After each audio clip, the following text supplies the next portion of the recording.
welcome to the Week 15 NFL Preview Show for FantasyAlarm.com. I'm your host, Ray Flowers. No Jeff Mann today, out making the world a better place for Fantasy Alarm, doing some exciting things that we'll be talking about in the upcoming months, so it's just me for the Week 15 show. What are we doing on the show today? I'm not talking about the best players at each position. You can go and find those rankings at FantasyAlarm.com. Our rankings, by the way, are free, so everyone should check that out, FantasyAlarm.com. What I'm going to do is point out some guys that aren't ranked at the top in any of the positions and give you some thoughts as to why I like them in Week 15. Starting out the quarterback position, Eli Manning, 300 yards, 4 touchdowns is what he dropped on the Redskins earlier this season. Faces the Redskins again this week. Eli also gets to face a Redskins defense that on the course of the season allows the third most points to the quarterback of any in the fantasy game. An excellent matchup that he took advantage of earlier. He should take advantage of that again today. Only 2 interceptions for him in the last 3 weeks, as he has avoided the turnover. The running back position. I don't think I've gotten a question this week that hasn't either included Dan Herron or Isaiah Crowell in it. So I just wanted to talk about both of them. People are really apparently nervous with them. You shouldn't be. Both guys are solid RB2s this week with the potential to be RB1s. Let's start out with Crowell. Faces the Bengals. The Bengals are terrible against the run. They've allowed 15 touchdowns on the ground. They have the second worst defense in fantasy football in a PPR setup against the running back. 94 yards and a touchdown for Crowell earlier this season. A guy who's playing well. I know he's sharing the backfield with Terrence West, but Crowell's the guy to own. He's the guy that's going to have a big game. You start him without reservations in Week 15. Herron. It's almost more about, Herron's running mate than it is about Herron. The matchup with the Texans isn't a great one, but it's, they should still have success, the Colts, because their ability to pass the football causes problems for defenses. Trent Richardson is terrible. Sorry, just the way it is. 45 yards is something he hasn't seen in 5 games. 45 rushing yards is not a big number. He's got 1 touchdown in like 6 weeks. He's not doing anything. Herron is the more explosive player. He's the more dynamic player. He's the player that's going to catch passes.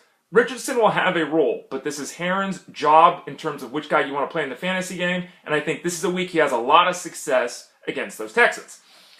Wide receiver, Keenan Allen. Everyone ran from Keenan Allen earlier in the season because of his struggles. Now you look up and it's like, 90 catches, 1,000 yards. It's not that bad. He's been much better of late. Much better of late. He goes out and lays a stinker last week, and everyone is running from him in Week 15. Here's what you need to know. He scored 3 touchdowns in his last 3 games. Remember that. Despite the struggles last week, the disappearing act last week, 3 touchdowns in 3 games. Secondly, the last 3 times he has faced the Broncos, he has scored 3 touchdowns. Earlier this season in Week 8, 9 catches, 73 yards against the Broncos. Keenan Allen is a very good play as a wide receiver too this week. Don't give up on him. At the tight end position, we talk about him every week. This is for you, Jeff. Larry Donnell. 3 touchdowns earlier this season against the Redskins. Can't expect that to occur again, obviously. But the matchup is a very good one on paper. The Redskins simply don't do a good job against the tight end. 3rd most points allowed at that position, including 11 touchdowns over the course of this season. Larry Donnell, got to look at this week. Sleeper of the week. How about Marquez Lee of the Jaguars? Now, the Jaguars got all the questions about what's going on in the backfield. Todman, Johnson, Gerhardt. Gerhardt would be the guy I would choose of those. And their quarterback, Blake Bortles, is really struggling. But Lee, the last 2 weeks, has looked solid. He's obviously their number 1 option out wide at the moment.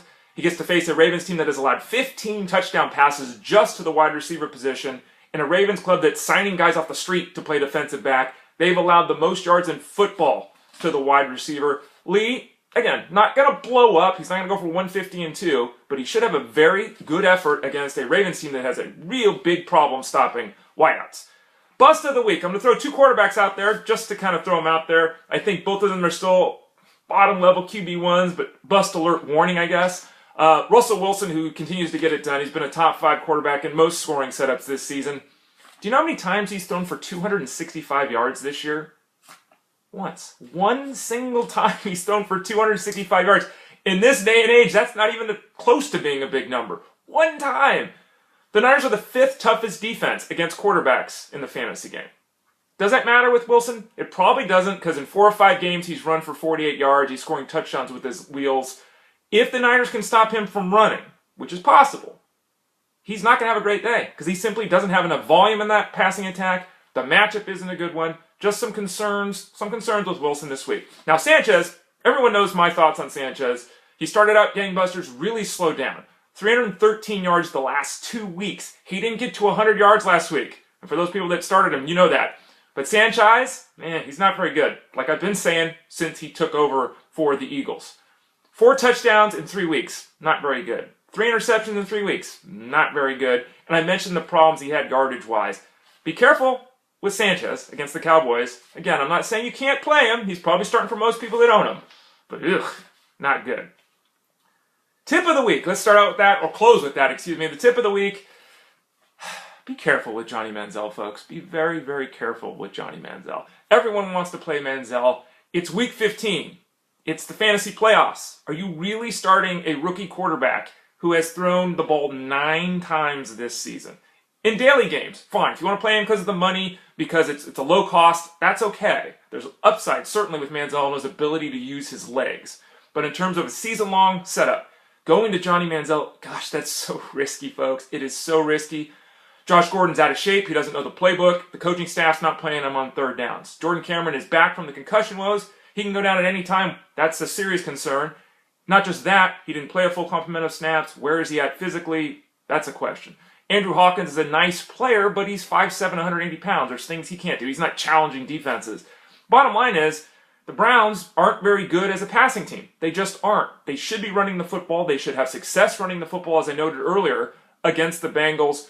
Manziel could go out there and score 12 points. He could go out there and score 28 points. That's such a huge gap. Be very careful with the Johnny Manziel hype.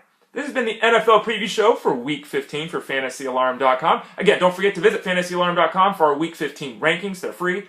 You can find my game previews. I break down all 16 matchups. Those are also available at FantasyAlarm.com. So good luck, everyone, in Week 15. We'll talk to you next week.